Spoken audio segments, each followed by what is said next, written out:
Hello folks. So today we will see how we can procedurally generate maps in Godot. So you can see the character at the center, and what we can do is we can explore the map, and we can also collide with our trees, so we cannot pass through our trees. Now the really fun part of the map is that there is a button at the top left corner called randomize, and if I click on that something strange happens. So now we are standing in water, but I can click more.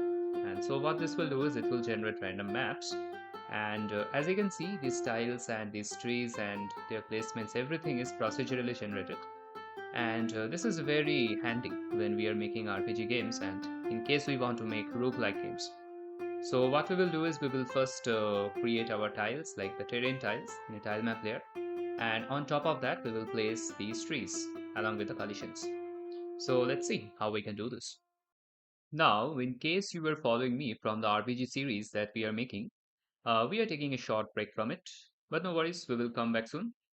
Today, we will learn about procedural generation, and it will also greatly help us in making roguelike maps in the RPG game. So, first things first, we will create a new scene. It will be a 2D node, and I will rename it to random map.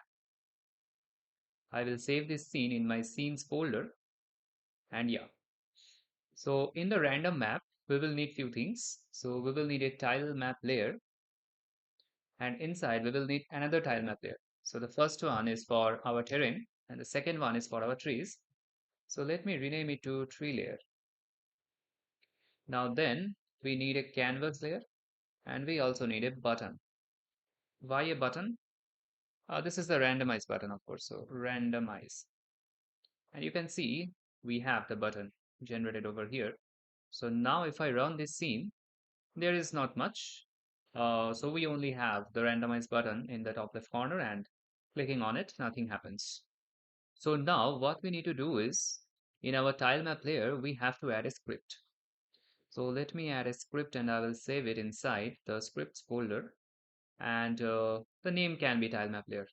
So let me just open the script, and this is a script that extends our tile map layer, and we will also need another script for our tree layer. So let me create another script. It will be saved once again in the scripts folder, and we can name it tree layer. And again, this will extend the tile map layer, and this is for our tree layer. So what we need to do now is create some random values in our tile map layer script. So I will write where altitude equals to fast noise light dot new. So we are creating a variable called altitude, and using this variable we can actually specify. Consider if the altitude is low, we may consider that tile to be a water tile, and if it is high, we may consider that to be a hilly tile. So this is one variable, but this is totally random. You can use any name. And we will also use another one, moisture equals to fast noise light dot new. Now, once we have these variables, we also need to initialize them. So I will write another function. I will name it init noise. And here, what I will write is altitude dot seed. So this is a property equals to rand I. So this will create some random values, and we'll need the same for our moisture dot seed equals to rand I. And we can also do another thing. We can print our altitude as well as our moisture to see what we get. Print moisture. Now we are not really calling our init noise function. So what we really need to do is whenever we are basically running our project, we need to initialize our noise, and then we have to find a way like how we can generate our map. So in the func ready, what we will do is we will call our init noise. And now if I run my script, let's see, what do we get? We should at least get some values. So our map is running and we see, so we have a fast noise light and we have two values. So these values will come in handy while generating the map. So I will write another function, and this function will be called generate map. Now what do we need to do in the generate map is we have to first of all specify our tile position.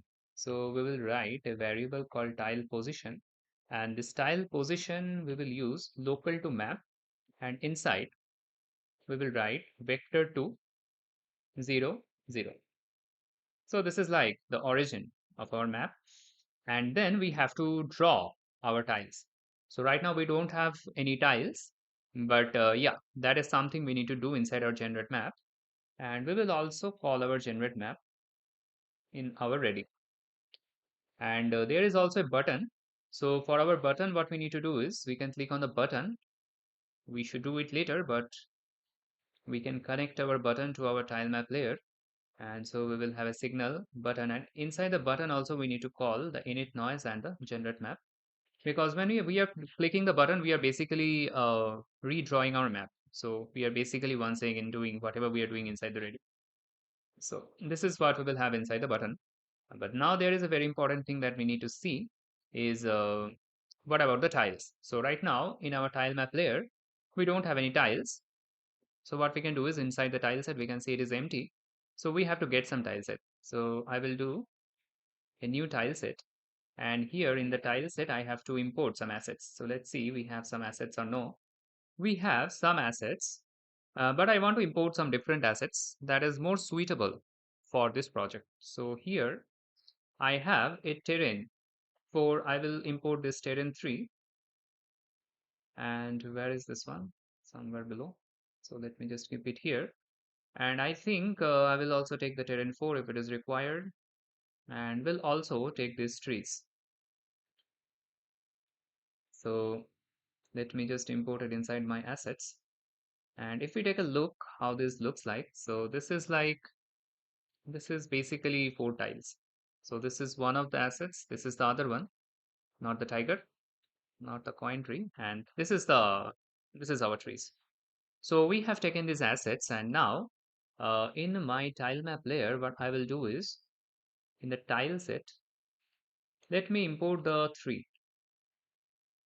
I have imported it. The atlas texture was modified. Would you like to automatically create tiles? I will click on yes. So I have 4 tiles at 4 indices, you can say. And how we can use this, we will see soon. So for the tree layer also, I will go to my tile set. It is empty, new tile set and tile set. Here I will import my trees. So which trees? This trees. Again, yes. And we have 4 trees. So this 4. So in my script, now we have some tiles. So we have to define our tiles. So I will go to my tile map layer. I am already there. And here at the top, we have an altitude and a moisture. And below this, I will define my tiles. So we have grass tiles. And this grass tiles is basically some vector values. So I will write vector to I. We have the top 2 as the grass tile. So if I just click on the tile map layer instead, here, so these 2 are our grass tiles. So this is basically vector 0, 0 and vector 1, 0. So 1 because we are changing the column, not the row. And then we have a water tile. So const water tile. This is our vector 2i. This is a 0, 1. So 0, 1. And lastly, we have a rock tile. So const rock tile. This is our vector 2i. This is our 1, 1. So we have defined our tiles. Now we have to define our map dimensions. What this means is basically our map width. I will give 128 and a map height. So I will use 128 once again. You can use any other number. So this is basically how many tiles we have. And now we are initializing our noise, which is fine. And we are doing a generate map, but our generate map function is only creating the tile position. We are not really doing anything. So here what I need to do is for x in range of map width and inside for y in range map height. You already know why we are doing this. So because this is like a 2D array. So a map is like a 2D array, and so we need to loop through both our rows and columns to get every cell. So now that we have our x and y, we need to define where we are in the map. So we will take our map x and map y values. So map x will be our tile position dot x, and we have to make little bit of adjustment. So we'll do map width by 2 plus x, and similarly for the map y, we will take the tile position dot y minus map height by 2 plus y.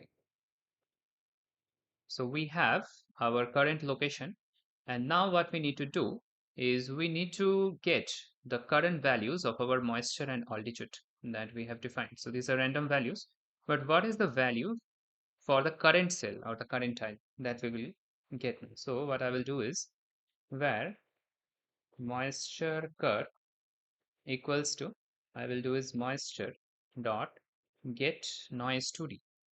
So get noise 2D, and inside I will pass my map x and my map y, and I will also factor it by 10.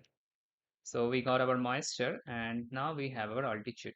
So altitude curve equals to, not moisture, the altitude dot get noise 2D. We will pass the map x and map y values, so map x and map y, and we will also factor by 10. So now let's see how we can draw it. So we will create another variable called coordinates. So coords, let me write it like this. And this is a vector to y. So this is the type. We don't really have any values as of now. Now we will write an if condition. Consider the altitude value. So we have the altitude current. So if the altitude current value is less than 2, so which means the altitude is very low. So this should be a water tile. So what I will do is I will set the coords value as my water tile that we have defined above. Let me also expand this. I think we will get more space to see our code. So our coords value will be that of the water tile. Otherwise, consider the altitude current value is little bit higher. So this is less than 2. So consider this is greater than equals to 2. And our moisture value is more than 5. In that case, I will consider that my coordinates is a like a hilly area. So we don't have a hill. I think it was a rock, or what? It was a rock tile, yes. So it is a rock tile, and in the else case, we have our two kinds of grass tiles. So what I will do is I will do coordinates equals to. Now we will randomly select the grass tiles. We want like, so one is a light grass, another is a deep grass, like kind of like a forest or trees. So what I will simply do is grass tiles, and inside I will check a random number. If it is divisible by 2, one tile, otherwise other tile. So I will take a random number. So rand I modulus of grass tiles by size, which is basically 2. And so what this means is either this will be 0 or this will be 1. So rand I will create a number. It will divide by 2. So either the value is 0 or it is 1. So accordingly, we are taking the tile. And lastly, we have to. So this is basically assigning the values. We really haven't set our tiles. So to do that, we have to do a set cell. So inside the set cell, I will place my vector 2i, will place the x and y, the original x and y where we are looping. And then we will place 0 and coords. So now if I run my random map, at least the first layer of tiles should come up. So let's see. Yes, so we have a map, and if we click on randomize, we see different maps generating. So this is already a good progress. We are also getting full water maps. So yeah, so we can adjust these values more, and we can try to understand what is happening where to make better maps also. So now I have also imported, not imported, like we have a snow tile also. So accordingly, we can change the values to get more snow tiles also. We can get bigger maps also. But you get a basic idea of how we can procedurally generate different kinds of maps. Now you may wonder, this map looks very big. So can we really use this map? This doesn't look like an RPG map. But yeah, this is actually an RPG map and we can really use this. So let's see that first, and then we will also drop trees in our maps. So let me just close this. So I have already a player. Which player? We have a player. So what I will do is in my random map, I will import my player. So in my scenes, I have my player. So I will just bring my player here. And I also need a camera to follow my player. Now, if I once again run the random map, let's see what we get. So we have our player. Now the Z index is not fine. So our player will go inside. So I will adjust the Z index of the player. So ordering Z index will be 1. And I think I can improve the speed of the player. The player is too slow for the map, I think so. Let me make her 300 fast. Also in the camera, I want to zoom little bit. Let's make it 3. The player appears too small. So once again in my random map, let me play and let's see if our player can move. So our player can move right into the maps. Now you may wonder, we are walking through water also. This may be a special ability of our player that she can walk right through water. But yeah, this is something definitely we can change. What I would like to do first is I will add the trees and I will also add collisions. So which will be a more realistic RPG map maker.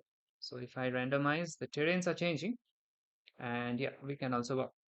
Now let's see in our nested tree layer how we can also add trees. Now before going there, we also need to adjust few things in our script, and that is in our map layer, we are taking our map, taking our tiles and drawing our map. But before going to the trees, we also need to store the map data. So what I will do is I will create another variable called terrain data, and this will be an empty object for now. Now in our generate map, before setting our cell, I want to store these values also. So what I will do is terrain data, and inside I want to store it in the form of arrays. So terrain data vector 2i, and I want to pass the values of x and y, and we already have a coordinate, so let me store it like this. Now whenever we are pressing our button, now we are basically initializing noise and generating the map, but we also need to check few things, and that is, so whenever we are pressing the randomize, now what we want to do is we want to generate our regular map as well as our trees. So we need to check if has node, and we will check if the node is tree layer. In that case, what we want to do is get node tree layer dot generate map. So we are assuming that our tree layer will also have a generate map, which it will have, of course. And so whenever we are pressing the randomize button, we will check if we have the tree layer. If yes, we will get the tree layer and we will generate random trees also. So let's save it. And now we will go to our tree layer and we have a tree layer.gd. So here, what we need to do. So we need to do very similar things. So at the top, I will once again define map width equals to 128 and map height equals to 128 once again. And then we also need to define a variable called onReady variable terrain layer. So this is basically the layer that we are getting. So we'll do a get parent. So we already have a map before setting our trees.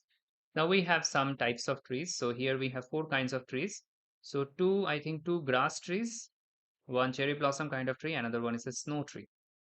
So what I will do is I will write something like tree grass equals to vector 2i.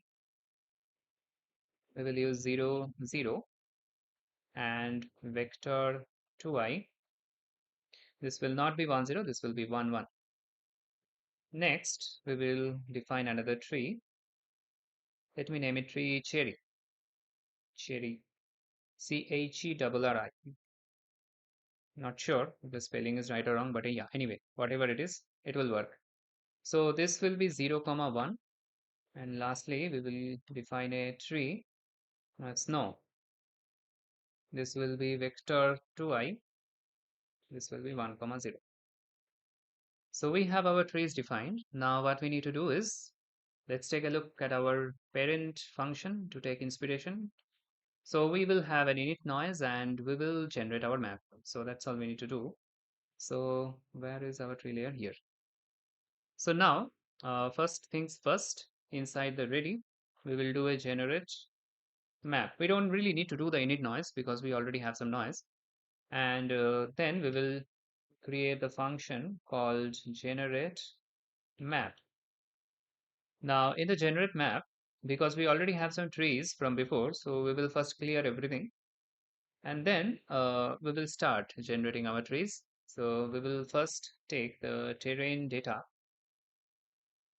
So this is something that is coming from the terrain layer dot terrain data. So terrain layer, what is that? That is the variable that we have defined on the top. And from the terrain layer, we will get the terrain data, which is basically the terrain data is something that we have defined in the parent function.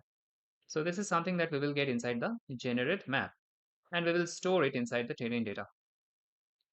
Yeah, so these two things can be same. There is no issues with that. Now we will keep a track of our trees. So let me name another variable called tree counts. And here we have three kinds of trees. So one is the grass kind. Let me name it G. And we have 0 right now. Another one is the, I think, the cherry. So let me name it C. We have a 0. And the last one is snow. This is S. So let me name it 0, 1, 7. And then we need to do the looping. So for X in range, map width, we have defined at the top. Then for Y in range, map height. And inside, we again need to define the position, but this time the position is inherited. So what I will do is var position equals to vector 2i of x comma y and var terrain tile. So we will check what tile of the terrain is this. So we will take it from the terrain data dot get position. So in the parent one, what we were doing is here we were taking the tile position from the origin. Now we have so many tiles generated. We are storing it here. So we are inheriting in the position and then we are getting the value from the position, which is coming from the terrain data. So we have the value of the tile position, something similar that we had in the terrain. Now we will check if we are in a grass tile. So if terrain tile in terrain layer dot grass tiles. So why are we doing this is because we don't really want to place trees in our water tiles as well as our rock tiles. So wherever we have one of the two kinds of grass, we want to place our four kinds of trees randomly. So this is why we are checking this. And now we need to check one more thing. If rand f, if this value is less than our tree density. So what is this tree density? This is another variable that we actually need to define. And this variable will basically tell us that how much trees do we have in the map. So if the tree density value is very high, that means we will have a lot of trees. Otherwise, we will have less number of trees, like sparsely populated trees. So tree density, I will take it as 0.1. So what this means is we don't want trees in every tile. So we are checking it against a random value. So if this is less than the tree density, then we want to randomly position our trees. So let's check our tree type. So this is something that we will take randomly. So it will be one of the three numbers. So rand I modulus 3. So this will either be 0, 1 or 2. And then we will define our coordinates once again. So coords, this will be type of vector 2i. And now we will write a switch case. And in Godot, we write it like this. So match tree type. So if the value is 0, we'll do something. If the value is 1, we'll do something else. If the value is 2, we want to do something else. So consider the value is 0. In that case, I will assign the grass trees to my coordinates. So what I will do is tree grass and inside again rand I modulus of 2. We can write it like tree grass dot size. How we did it for our tile map layer. So where we did it, yes, here. So grass tiles dot size. So right now it is 2. In a bigger tile set, it can be more. So we are doing it like this. So we got our coordinates. So we will place our trees here. So we are also keeping track of the tree count. So we will also increase the value of the G. So after this, what we will do is we will basically take the tree counts and G plus equals to 1. So this is a grass tree. And then we will take the coordinates value. And for the value of 1, consider we want to place our cherry tree. So tree cherry. And once again, tree counts and cherry is C. This will be plus equals to 1. And lastly, we have another case for the 2. Coords value will be tree snow. And we will do tree counts of S as plus equals to 1. Now, in case you want less cherry trees and less snow trees compared to more of grass trees, I can give you an idea what we need to do. We have to define a bigger variable. For example, instead of a 3, we can define a 5 or a 6. So 1, 2, 3, 4 will be grass, and 1 like 5 and 6 will be cherry and the snow. So in that case, we will have more grass trees compared to cherry trees and snow trees. So which is very easy, and we can do this very easily. But here I would like to keep things even. So after everything is done, we have to set our cell. So we'll do a set cell, and inside the set cell, we will pass our position, 0, and coordinates. So now in the parent, we have a tile map layer where we are generating our terrains. We are storing it in terrain data. And then we are also doing the generate map from our tree layer, which is inheriting our terrain data. And we are placing trees randomly. So now if I run, our whole map should be completely randomized. So we have a player here. So yes, we can randomize and we can also move around. There is a minor issue, and that is we can walk right through the trees, but we do have trees. So we don't have trees in our water, but we have trees everywhere in the grass and everywhere. Let me take a like bigger camera so that we can get a better idea of how our map looks like. So once again, if we run randomize, and so yes, I think it is fairly good. So how can we add collisions? This is very simple. So in our tree layer, we don't have any collisions. Our player has collisions. We have a collision shape 2D. But for our tree layer, how we can add collisions is we will click on the tile set. Here there is physics layers. We will add element. So in our tile set, we will now have something called a. So if we go to our paint, we have a physics layer 0. And here what we can do is we can simply click. So this whole tile is a collision tile. We can make it smaller. So here mm, we can have exact collisions instead of the whole tree collision. I think we can do this. So let me keep it like this way, this way, this, and this, something like this. So we can have these collisions for all of our trees. I think these are a little bit bigger. So we'll keep it in this way. Hmm. So for this one, and also for this one. Yes. So now if we once again generate our map, so random map generated, randomize, yes. Now let's see we are having collisions or not. So yes, we are colliding with our trees, and this looks more like um, a very zoomed out RPG game. So the same way we have spawned trees, we can also spawn houses, rocks, like anything you can imagine. So we just need a bigger and better tile set, and we need some patience to do all of these things. But yeah, consider this is like a roguelike game, and so we can actually remove the randomize button if this is not required, because this is only to show you. So what will happen is every time we will generate a new map, we'll start a new game. it will create a new map, and that's it. So if you have learned something new in this video, make sure to like, share and subscribe the channel so that I can grow it fast. And I also have a Discord server, so if you want to talk with me regarding game dev, web dev or anything for that matter, make sure to join there. I will keep the link in the description below, and I will see you soon with another very interesting video. So see ya.